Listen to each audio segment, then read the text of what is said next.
বললেন তুমি যখন রাতে বিছানায় ঘুমোতে যাও তখন একটা দোয়া পড়বে। আমরা তো শুধু একটা দোয়াই পড়ি, বিসমিকা আল্লাহুম্মা আমুতু ওয়া আহইয়া। এটা পড়েন আপনারা না? আল্লাহুম্মা বিসমিকা আমুতু ওয়া আহইয়া, এই একটা দোয়াই পড়ি। কিন্তু রাসূল সাল্লাল্লাহু আলাইহি ওয়াসাল্লাম ঘুমের আগেও আরো চমৎকার চমৎকার অনেক দোয়া পড়তেন। ওই সাহাবীকে বিষ্ণু সাল্লাল্লাহু আলাইহি ওয়াসাল্লাম বললেন, ইদা আওয়াইতা ইলা ফিরাশিক, তুমি যখন রাতে বিছানায় ঘুমোতে যাবা তুমি এই দোয়াটা পড়বা। দোয়াটা কি?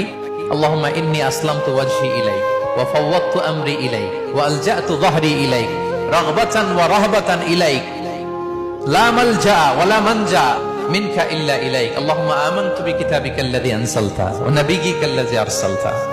পড়েন আপনারা, এটা পড়েন। অনেকে বলবে হুজুর শুনিই তো নাই কোনোদিন, করব কিভাবে? এই যে আজকে আলোচনা করলাম, এটা রেকর্ডে থাকবে, আপনারা শুনে মুখস্থ করে নেবেন। রাসূল সাল্লাল্লাহু আলাইহি ওয়াসাল্লাম বলেছেন যখন ঘুমোতে যাবা এই দোয়াটা পড়বা। দোয়াটা দেখেন কত চমৎকার, কিভাবে নিজেকে আল্লাহর কাছে সমর্পণ করবেন, সঁপে দিবেন। দেখেন